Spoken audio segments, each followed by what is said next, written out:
Finance and Coffee.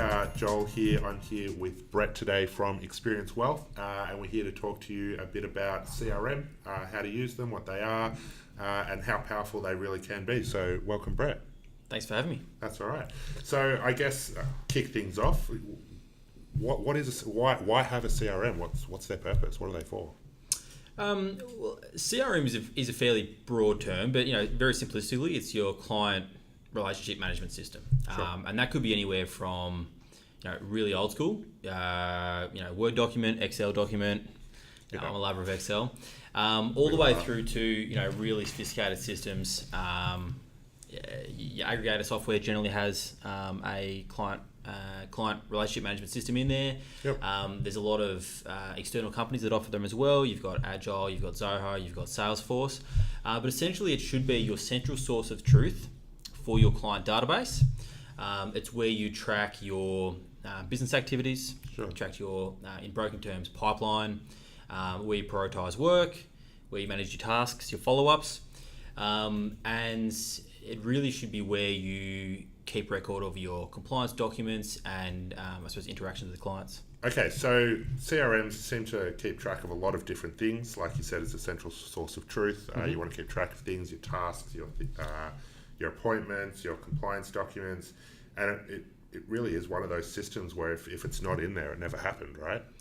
Yeah, absolutely. And it's also one of those systems, I think, that it's only as effective as the person on the tools inputting the data as well. Sure. Right? So I think you can have a CRM with all the bells and whistles, Yep. but it's going to be no more as effective as a Excel document if you're not using it correctly. Sure. So outside of the aggregator software, because you did mention a few, and there's loads more out there as well. Yeah. What would they look like from a cost perspective to use? From your basic ones to all the bells and whistles. It's actually a really, really, I suppose, broad spectrum of what's available out there. You've got CRMs that you can basically get at no cost, Sure. but it's a really, really simplistic system. And really that scales up depending on what you want your CRM to do. Right. So that could be from anywhere from $300 to $400 a month per user, depending on what you intend on using your CRM for. So if you want to use automations, if you want to use sophisticated software to integrate video recording and audio recording, Yep. You'll pay for that luxury. Sure, absolutely. So, that's a fairly big range of price points from a few basic things to things like automation. So what are some of the things that are possible with a CRM, just broadly? What can you do with them? So I could probably talk to my experience in my own company and some of the things we do. So we will automate email logging from customers. Yep. All your basic compliance documents are all recorded within our CRM.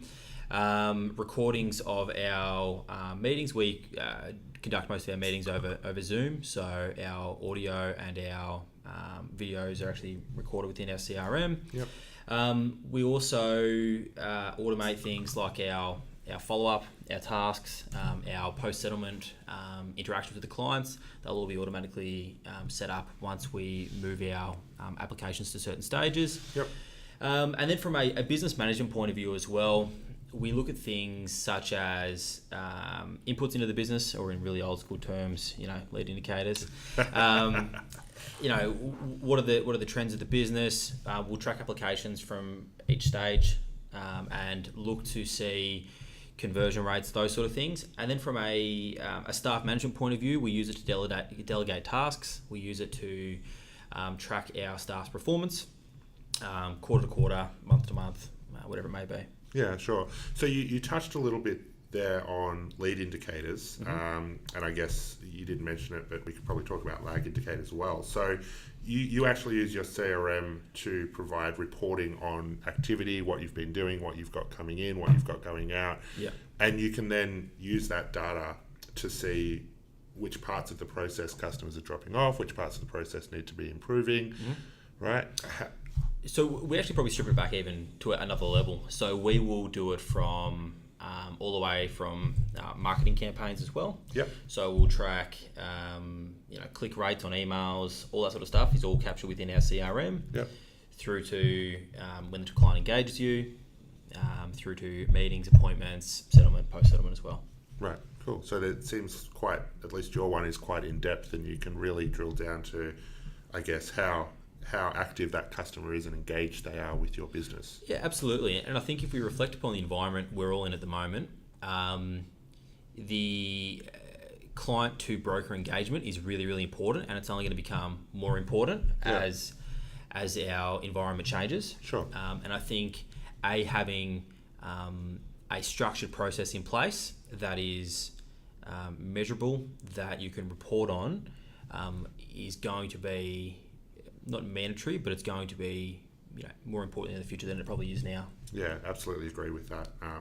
That's really good point. So make sure you are using your CRMs to that end. Yeah, absolutely. If not for anything else, but yeah. And look, it's got your obvious benefits around compliance and whatnot as well.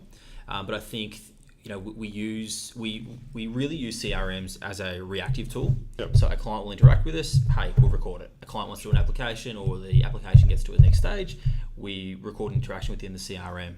How I probably picture CRMs is more of a proactive tool. So getting on the front foot, using it to try to nurture a relationship as opposed to just using it as a reporting tool. Sure.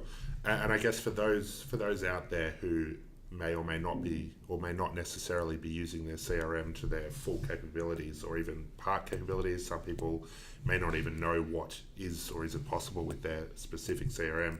Where would you recommend they get started, and what should they start to look for and start to see, and what buttons should they press to see what their CRM is capable of doing? I think the first thing is probably one that's overlooked is just start using it, or using it to a higher level than you are at the moment, just around inputs. Your CRMs, as I mentioned earlier, are only as good as the person using it, and it's only as good as the data that you put into it as well. Yeah. So what I mean is, if you're using it to a basic level at the moment, making sure that it's the first thing you do every morning. You log in, you check it, you update anything that needs to get updated, and that you're constantly using it throughout the day. In terms of getting into your CRM and pulling it apart at the moment, like all technology, people will gravitate towards familiar. Mm-hmm. They'll get the basics right, and then they will typically just execute on that. But get into your CRM and pull it apart. There's a lot of different buttons. There's a lot of different bells and whistles that you may not have thought even existed within the CRM. So that would be my next bit of advice, and just find out what's possible. And if you're using a CRM at the moment but you're not very comfortable, a forum like we've got at the moment with Finance and Coffee is perfect to ask your peers. Sure. I think there's not many communities or industry groups like we have at the moment that have a group like this that you can bounce ideas off each other in a open, secure environment. So try to draw upon a bit of that knowledge from your peers. Yeah, sure. For those who may be looking at alternative CRMs or external CRMs, how would you suggest they go about choosing one that's right for their needs?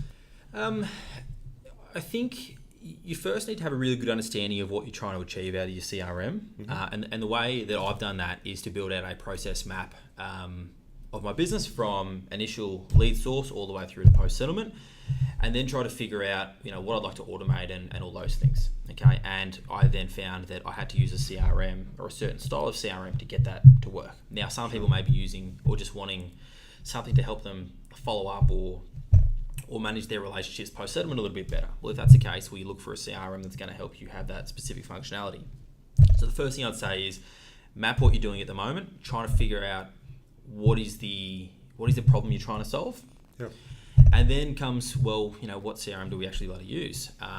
If your aggregator software or your basic softwares aren't worthwhile, there's probably then two real options. You've got a basic off-the-shelf CRM, which you can typically purchase, and there is a ton of CRM providers out there. Yep. And they will probably just do what your aggregator software is doing, but just to a higher level. I would caution that you don't want to, if you're going towards a CRM software that's not built into your existing aggregator software, you need something that will feed information directly in and out of that CRM. Sure. You don't want to be double inputting data or triple inputting data. We probably already do enough of that. Exactly. Something that's automated would be ideal. And again, those price points are anywhere from $0 to $200-$300 a month. Sure, but there are ones out there that you can heavily customize to your needs as well. Absolutely. So if your business is probably not off the shelf and there are things that you want it to do, you can go and get a Salesforce type CRM, Sure. which you can pull apart, and pretty much anything you want it to do, it will be able to do if you spend enough time automating it. Absolutely. They're wonderful tools, and they can be used for so much more than just inputting client deals and tracking where the deals are at. You can use them, as Bret was talking about, for marketing. You can use them for lead scoring. You can use them to pull apart your own business processes and see where things may or may not be going wrong.